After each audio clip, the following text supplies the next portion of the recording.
Hello, I'm Maciej Mikos and you're watching News in Depth.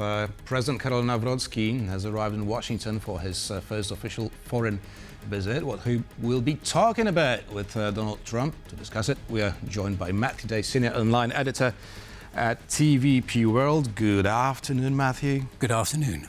So, before the president left for the US, he was given clear instructions from the Polish government. So we know what's Warsaw's idea for transatlantic relations, but what's on the presidential agenda?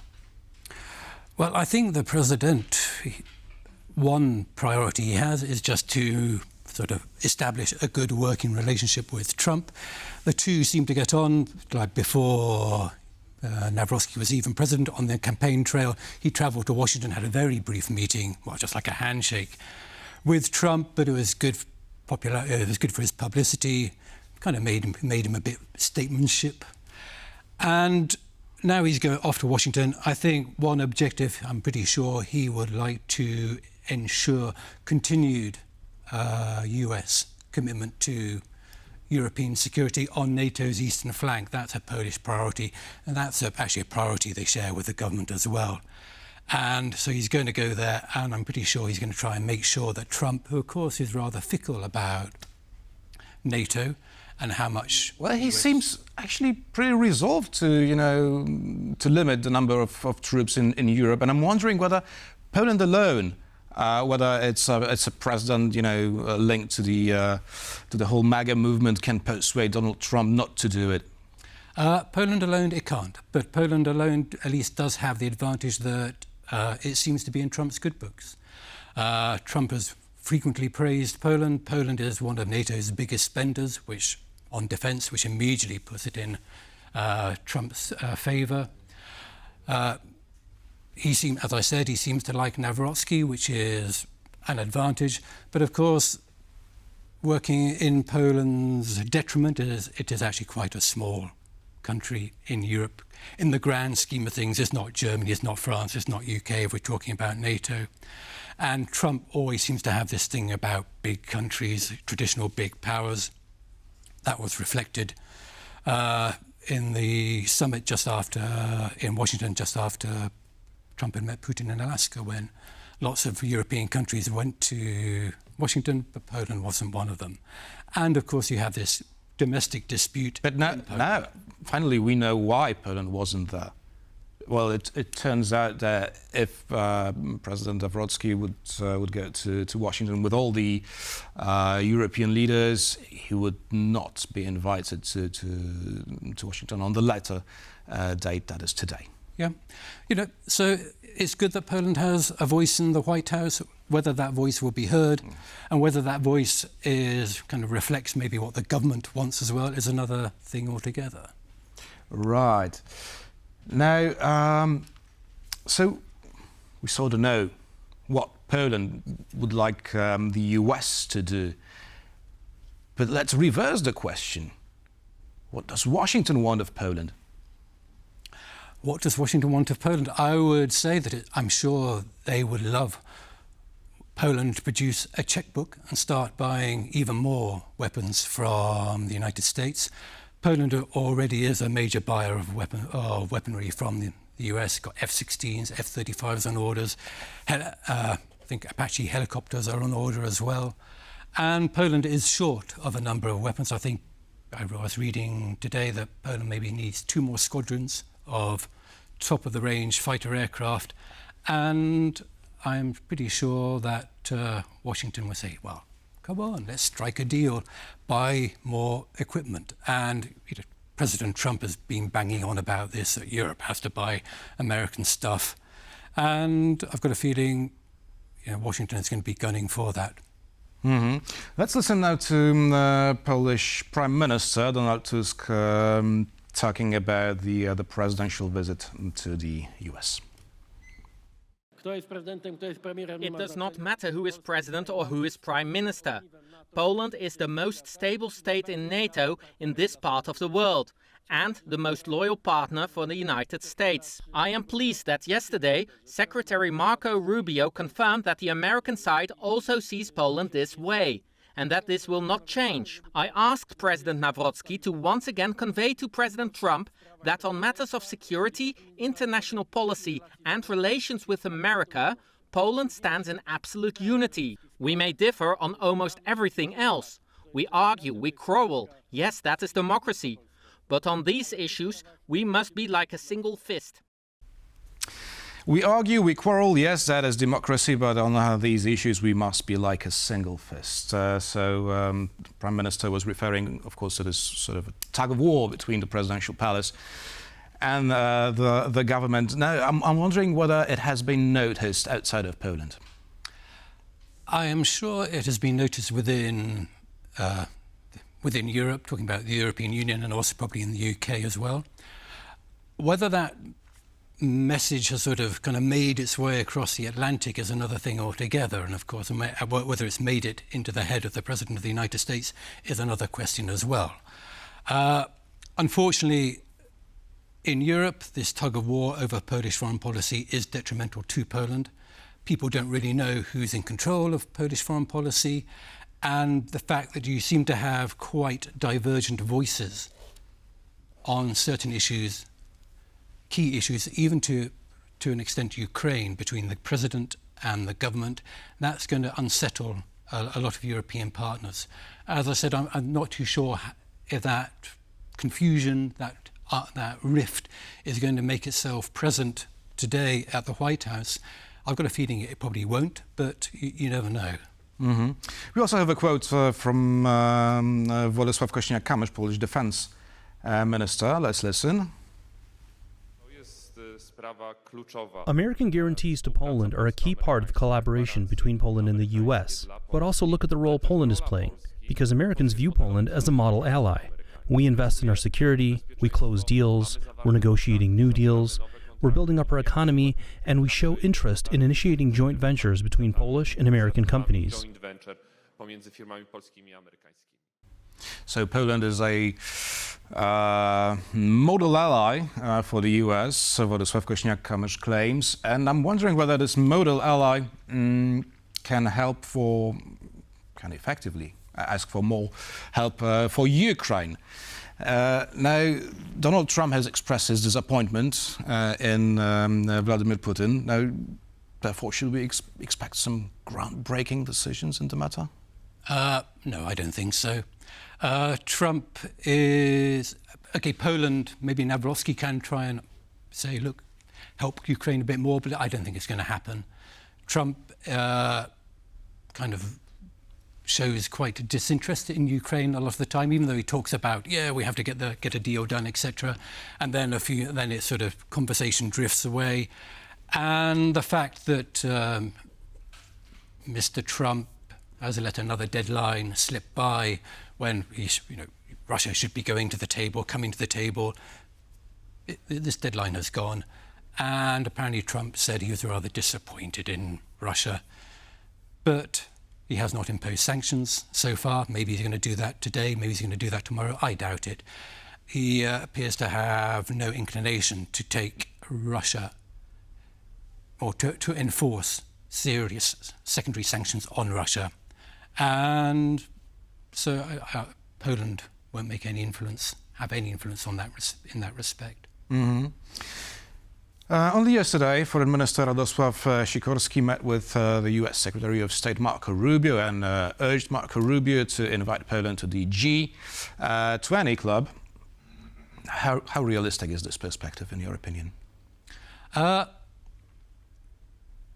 don't think it's going to happen overnight. I don't think it's going to happen very soon. But I think that the fact that Mr. Sikorski had felt confident enough to ask Mr. Rubio, hey, look, Poland's economy is big and it's growing all the time, that does show that that Poland is becoming more important. And also it kind of reflects maybe like a perception of Poland as well, because for a long time, and I was a foreign correspondent in Poland for many years before working for TVP World. Poland was regarded as, I hate to say it, like a second-tier European country. And the big countries were in Western Europe, Germany, France, Italy, the UK. And now that perception has changed, and that's quite a big thing, and I think it's quite a radical thing as well. Like when I read the British paper I used to work for, they're kind of singing Poland's praises all the time, saying it's going to have this huge army, its economy is growing constantly. So I don't think Poland's going to be into the G20 just like that. It will happen, but it's not going to happen tomorrow or very soon. But I think the fact that Mr. Sikorski could even ask that is reflective of this growing, this sort of change in the way people view Poland, and a kind of growing recognition that Poland is becoming an important country in Europe and has an important voice in Europe, and also not just Europe, of course, but also NATO and the transatlantic alliance. Now, apart from Poland's public image, what would it change for Poland to be in G20? I think the economy will have to carry on growing, and I think Poland will have to try and sort out its foreign policy voice, because that is undermining it. Sometimes president and government are on the same page, but a lot of the time they're not. And if people don't really know who's in command of foreign policy, that will scupper Poland's efforts. But I know, but to change that, I think you have to change the Polish constitution, so it's not going to happen very soon. Matthew, now I'd like to get back to the issue of Ukraine and the diplomatic efforts to end the war there. Now, Donald Trump has imposed some secondary tariffs on India, a country that buys oil from and gas from Russia, and it seems that that India has withheld this pressure from the US. Therefore, do you think that Trump can use the same tool against China or any other countries that cooperate with Russia? Well, he can impose sanctions, he can threaten them with more tariffs, whatever, but it doesn't appear to have any effect whatsoever. Well, it has effects in the fact that, like with India immediately sort of shuffled off to Beijing and seemed to have it's given an imperative for Delhi to improve its relationships with China. The two countries do have an awful lot. They have a lot of problems which they need to sort out. But the fact that Trump has sort of played hardball with India has not bent over, and it said, so, we're off to talk to China instead of talking to Washington. So it has had that effect, and I don't think any other of these threats by Mr. Trump to these big global powers is going to have the effect that he wants it to have. It will have a negative effect for the United States and consequently a negative effect for the West as well.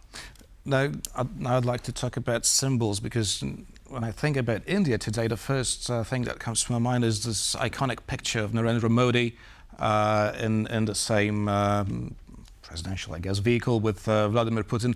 The very picture we've seen like 2 weeks before in Alaska, right, with Donald Trump. What's the message here? The message, well, I think you can take a number of messages. I think one important message is that American foreign policy is losing credibility because of, for example, Trump's failure to tackle Russia.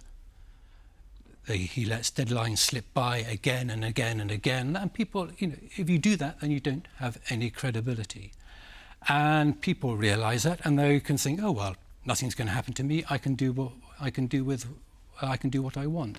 And then at the same time, people get antagonized by America's rather boorish and bully-like behavior. And they think, well, I'll try and find a friend or strike an alliance with another country, quite possibly with a country that I don't really get on with or I have big problems to overcome. But they think, well, maybe that's where the future lies. Mm-hmm. Yeah, talking about future. When asked about sanctions on countries who buy gas and oil from Russia, Vladimir Putin said this. This does not concern us. Events in Ukraine are just an excuse for economic decisions against certain countries. Now, I'm wondering whether this sort of narrative is shared amongst, all the leaders who came to Beijing. No, I don't think so. The leaders that came to Beijing, they were a very disparate group of people.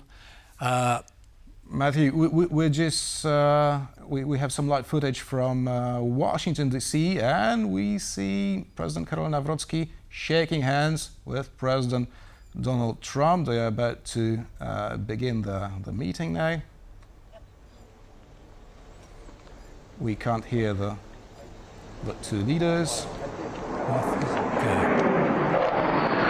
but we can hear jet fighters over their heads. Jet fighters, which hopefully Poland will buy. That's actually something that President Karol Nawrocki is not supposed to sign, according to the note he received from the government. Well, he may not sign it. Of course, there is always a danger that he might go sort of off-piste and do something that the government did not want him to do. But at the same time, Trump is going to strike a deal. Say, hey, come on, Karol, buy these planes. We like you. And if you want... And if not? If you want US soldiers to remain in Poland, maybe you should buy some aircraft. Go and tell the government that. That's what it usually looks like. But now, given, these clear instructions and, well, let's say, well, even if President Navroski promises something to Donald Trump, finally it will be the Prime Minister's decision, right? It should be, yeah. To sign the paper. So, can he really do it? No, I don't think he can do it, but President Trump will try to persuade him, and hopefully he'll tell, and Trump is hoping that Karol will go back to Donald and say, Donald,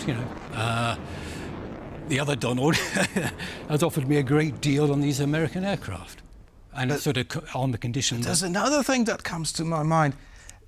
Well, there were also some planes in the air over this meeting in Anchorage, Alaska, right? So maybe it's just, to show your guest how you respect him.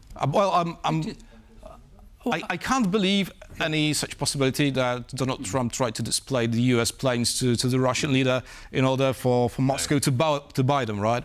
No, but it's all part of the game.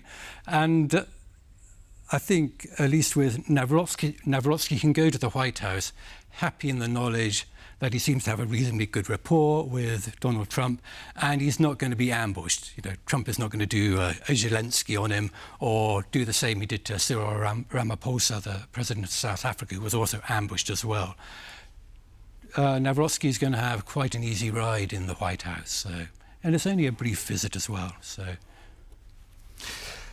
Matthew, we'll be talking about the presidential visit to the US a lot more today, but it's the end of our show. Matthew Day, Senior Online Editor at TVP World, was our guest. Thank you very much. Thank you for watching, and stay with us for more news and interviews here on TVP World.